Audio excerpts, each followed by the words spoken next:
En réalité, les exercices ou l'exercice de développement de conscience que le prophète sallallahu alayhi wa sallam lisait le matin et le soir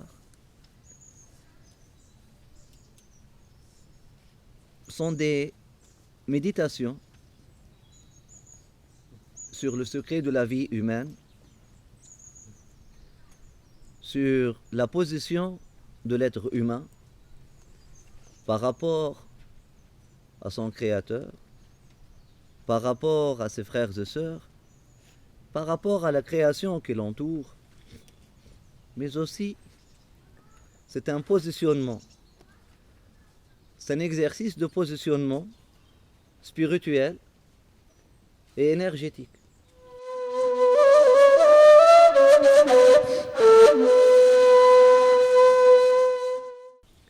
C'est un exercice de positionnement spirituel, se mettre dans une position de faqr, de pauvreté, car la yajlibu karam al-ghani mithla faqr al-faqir. Il n'y a rien qui attire la générosité du généreux, du riche, subhanahu wa ta'ala, de l'indépendant, comme la pauvreté et le besoin du dépendant. Il n'y a rien qui fait sortir le lait comme les pleurs et l'insistance et le toucher d'un enfant lorsque il frappe la poitrine de sa maman. Un positionnement spirituel,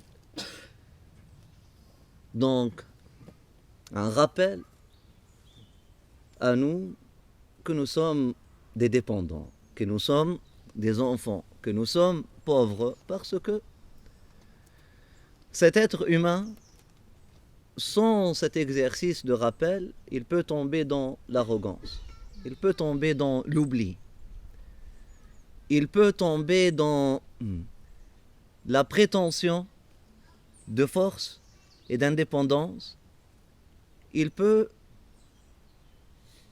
aspirer à une vie dans laquelle il est maître de son destin et maître de ces choses, là où il a un contrôle absolu, là où il a un contrôle absolu sur les choses autour de lui. Cet être humain a besoin de se rappeler sa vraie position. Cet être humain a besoin de se rappeler sa vraie identité. Cet être humain a besoin de se rappeler sa vraie maison et sa vraie adresse, parce que la grâce d'Allah subhanahu wa ta'ala qui nous envoie en tout moment, chaque instant, elle va parvenir à ton adresse. Et si tu n'es pas chez toi, ben, cette grâce-là, elle va rester devant ta porte. Personne ne va la réclamer. Ta place, c'est l'humilité.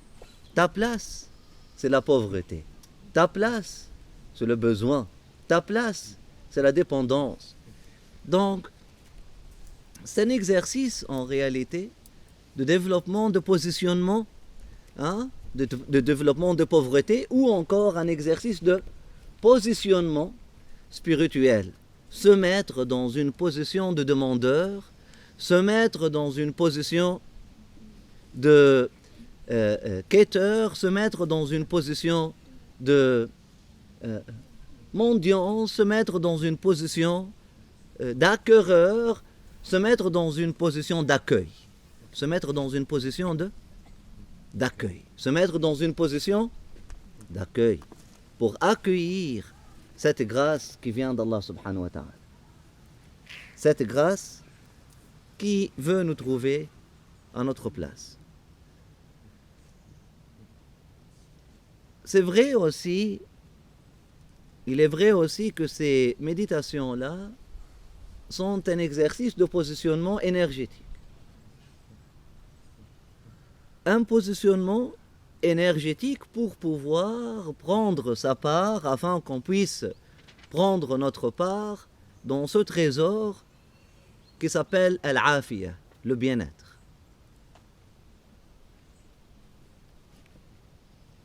Ce n'est pas toutes les prières qui sont comme ça.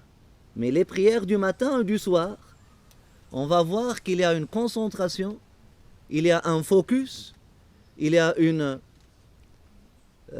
attention particulière à la demande de Al-Afiya, le bien-être. Si je résume tout le wird al-Latif, tout le wird, tout le dhikr, toutes les litanies du matin et du soir qui étaient rapportées du prophète sallallahu alayhi wa sallam peuvent être bel et bien être résumées dans Allahumma inni as'aluka al-afiya. Ô mon Seigneur, donne-moi le bien-être. Ô mon Seigneur, donne-moi le bien-être. D'ailleurs, lorsque son oncle Al-Abbas, l'oncle du prophète, l'oncle du guide spirituel, alayhi salamullah, lui a dit donne-moi une prière, enseigne-moi une prière. Il lui a dit mon oncle, demande à Dieu Al-Afiya. Demande à Dieu qu'il te donne, afin qu'il te donne Al-Afiya. Al-Afiya, Al-Afiya, c'est le bien-être. Al-Afiya, c'est la bonne santé physique, psychologique, mentale, émotionnelle, sentimentale et spirituelle. Al-Afiya, c'est ne pas être éprouvé. Al-Afiya, c'est ne pas être testé par quelque chose qu'on déteste, par quelque chose qui nous déteste, par quelque chose qui est plus grande que notre capacité. Al-Afiya. Non seulement il n'y a pas de mal dans ça, parce que il y a des courants de, on peut dire d'enseignement spirituel, il y a des courants qui n'aiment pas demander Al-Afiya et voient en ça un mal. Comment ça on demande le bien-être physique ou n'importe quel bien-être, on est là pour être testé et pour être éprouvé. Alors que la sunna et la tradition prophétique, la tradition des personnes sages, toutes les personnes sages qui ont laissé un héritage, on trouve qu'ils ont enseigné à leurs disciples de demander Al-Afiya, de demander le bien-être. Bien sûr, il y a une différence entre le bien-être et le bien-avoir. Il y a une différence entre être bien dans sa peau, être bien, et avoir des biens et ramasser des biens. On ne parle pas de la même logique. On ne parle pas de la même chose.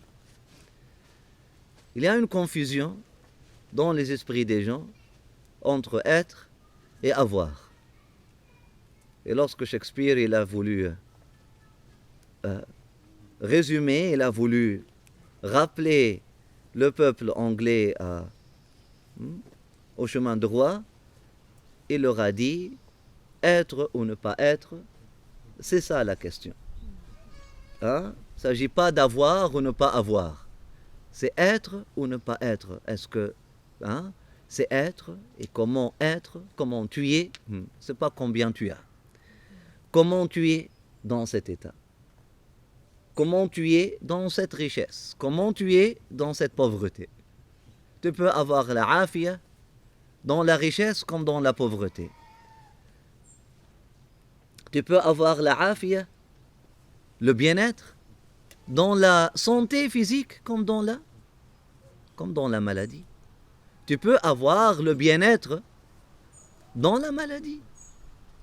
Si tu es bien dans ta maladie. Tu es bien dans... ce n'est pas quelque chose qui dépasse tes limites. C'est quelque chose que tu vis bien. ce quelque chose qui n'est pas un obstacle entre toi et la grâce d'Allah subhanahu wa ta'ala. Pourquoi le prophète sallallahu alayhi wa sallam et les prophètes avant lui et les sages après lui ont continué d'enseigner et ont mis toute cette importance sur al-afiya, sur le bien-être? Parce que lorsque tu es bien, tu es dans cette position d'accueil. Tu n'es pas dans une position de résistance énergétique à la grâce et au bien-être qu'Allah subhanahu wa ta'ala écrit et fait descendre. Lorsque tu es bien, tu es dans une position d'accueil pour pouvoir communiquer avec ce bien-être-là.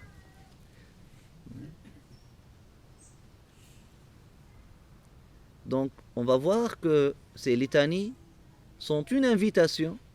Oui, il s'agit d'un développement de sentiments de besoin, de pauvreté, mais aussi, énergétiquement parlant, il y en a une invitation des énergies et des ondes positives. Il y a une invitation du bien-être. Il y a une invitation de la grâce de Dieu. Il y a une invitation de la grâce de Dieu.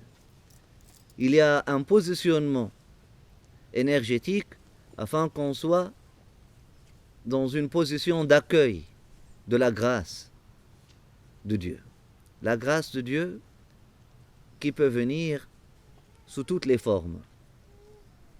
La grâce de Dieu qui dépasse toutes les formes et qui transcende toutes les formes, mais qui peut aussi venir dans toutes les formes.